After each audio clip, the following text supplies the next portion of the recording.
Okay, in this video I'll give you a peek at some of the other features of this texture design program that I'm working on. I still haven't named it. I have a temporary name up here, but I'm not sure what I'll call it. And what I'm doing here, I'm just painting right in here with an ellipse like this. And I like these shaded gradients. They're really fun. And it gives you some nice effects. So what I also do is I can actually use it like I've shown down here. I have a way where I can create individual frames. And the thing is, although I don't have much set up in the menu system here, the real power of the program is being able to use it within the script, because it is, even that is scriptable. So let me see if I remember how to use it. But these, remember, you can use just as individual programming sections interactively. So I can just come in here, say for instance, and say animation title, and I'll say call it blob 1024, so I know it's a 1024. And then I put it in there and I run it. And when I run it, it actually just sets the name of the animation right here.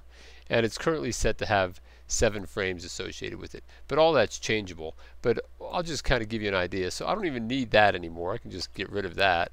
And I'll say, for instance, I mean, there's key things in here. Alright, I'll just say, since this is the current frame, which is currently at frame, let me see, current frame is 1 right here.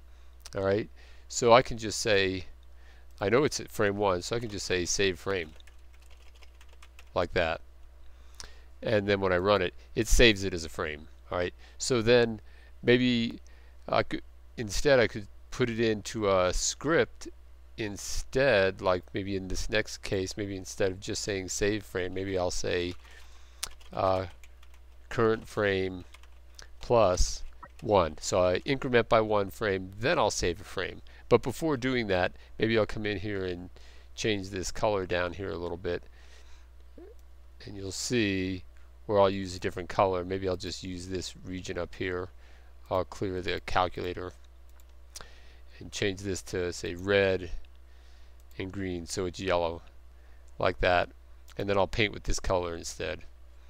Alright, so I've created a new image in here, and so then since I'm still down here at current frame is 1, I should be able to just increment the frame and then save it. So I'll just run that portion of the script. Let's see what it looks like over here. So this says current frame is 2, so it will have saved that as a separate file in a directory called blob1024. Alright, so then I'll just go over here for a second, and I'll just go, I can say current frame 1 like this. So that'll reset it to the frame, and then I'll just say show frame.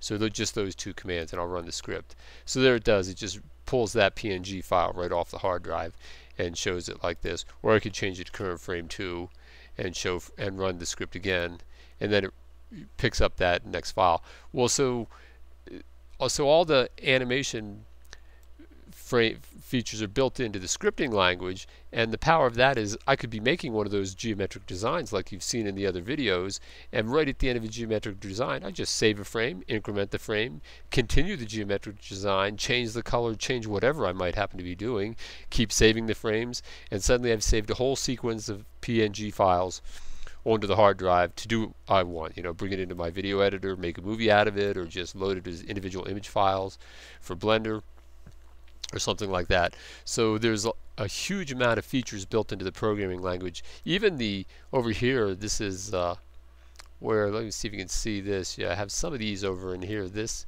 polynomials in here. These are designed to basically draw second, third, fourth degree polynomials, right? So you can do quadratic curves, and that's all scriptable as well. So, and that makes for some really cool artwork too, but it also makes for nice graphs and things, because some things just are easier to do in 2D than they are in 3D. So it's sometimes easier just to create the image and create an image map within your 3D program.